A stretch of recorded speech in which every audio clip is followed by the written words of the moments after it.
Hello， 大家好啊，我係祖記，歡迎嚟到祖記娛樂。咁今日咧就同大家玩下遊戲喎。咁祖記咧就精選咗15條有關姜濤嘅小問題啦，嚟測試下大家對於姜濤嘅熟悉度喎。咁閒話有題啦，馬上開始。第一條問題，姜濤係喺邊一年出生嘅呢？ A 1997 B 1998 C 1999 D 2000年。俾少少時間大家諗一諗，答案係 C 1999。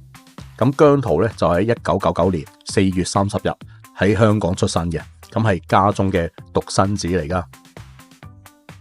第二條問題，姜濤係喺邊一個節目奪冠而出道嘅呢？ A 超級 B 全民造星 C 快樂男聲 D 超感應學員。答案係 B 全民造星。喺2018年，姜濤係參加咗全民造星並奪得冠軍，之後就同其他嘅11位參賽成員組成咗 MIRROR 而出道，成為咗香港新一代偶像嘅代表啊。第三條問題，以下邊一首係姜濤嘅第一支嘅單曲呢？ A 一號種子 B 亞特蘭提斯 C 一天多一點 D 孤獨病。答案係 A 一號種子。咁一號種子呢一首歌呢，就係喺2019年推出嘅，咁象徵住咧姜濤喺樂壇嘅問打。當時咧歌曲咧都係可以打入到各大嘅音樂榜嘅。第四條問題，姜濤曾經喺邊一間嘅麥當勞任職過店員嘅呢？ A 係旺角嘅麥當勞 B 係中環嘅麥當勞 C 係跑馬地嘅麥當勞 D 係銅鑼灣嘅麥當勞。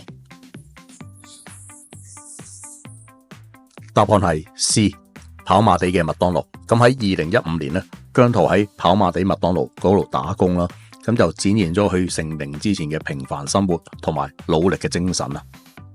第五條問題，蒙着嘴說愛你呢一首歌嘅創作靈感係嚟自 A 戀愛經歷 B 疫情低潮 C 家庭爭執 D 演唱會嘅失誤。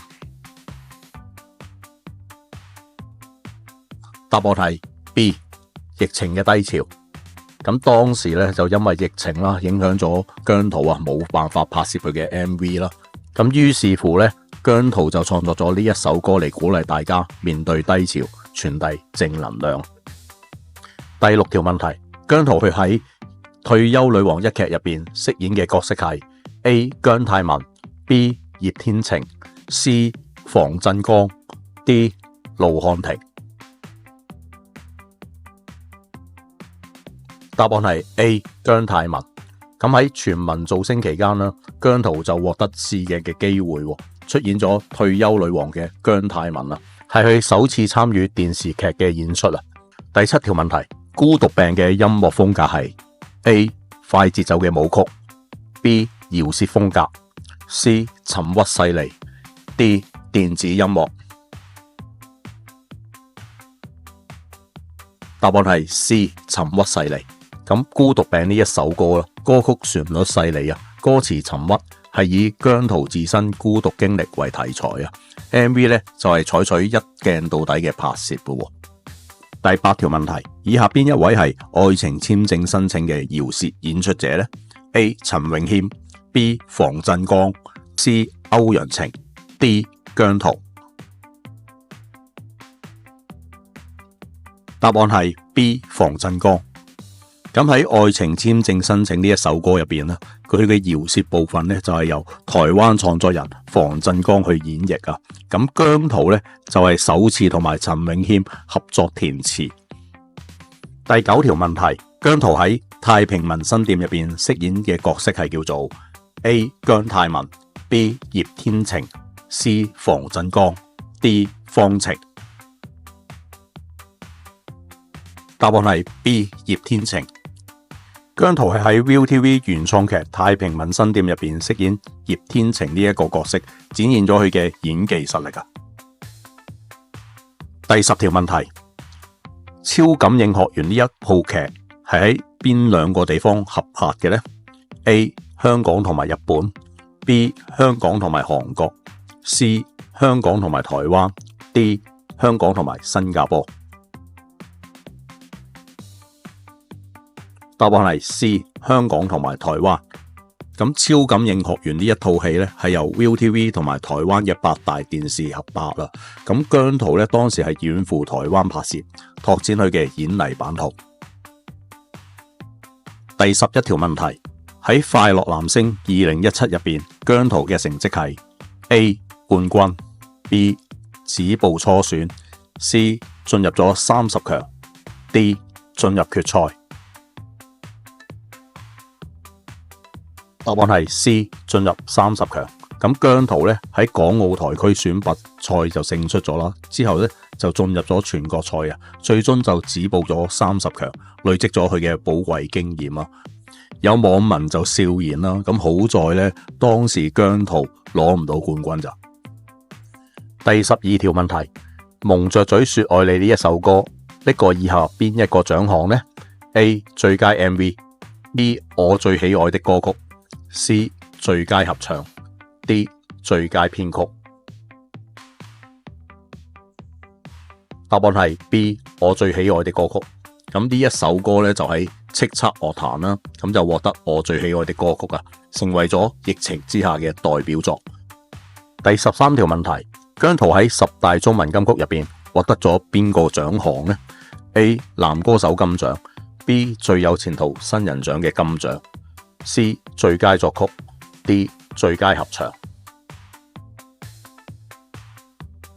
答案係 B 最有前途新人獎嘅金獎。姜濤喺2019年嘅10大中文金曲嘅頒獎典禮入邊咧，獲得最有前途新人獎嘅金獎啊，象徵住當時業界對佢嘅潛力肯定。第14條問題，亞特蘭提斯呢一首歌嘅推出年份係 A 2018年B 2019年 C 2020年 D 2021年。答案係 B 2019年。咁亞特蘭提斯呢一首歌咧就係喺2019年嘅9月推出啦，當時咧就展現咗姜濤音樂風格嘅多樣性同埋創意。嚟到最後一條嘅題目啦，超感應學園呢一套劇咧係邊一年喺台灣首播嘅呢？ A 2019年 B 2020年 C 2021年 D 2022年。答案係 C 2021年。咁呢一套劇呢，就係喺2021年8月喺台灣首播，去到9月呢先至喺香港播出啊。咁唔知大家呢睇咗呢一套劇幾多次呢？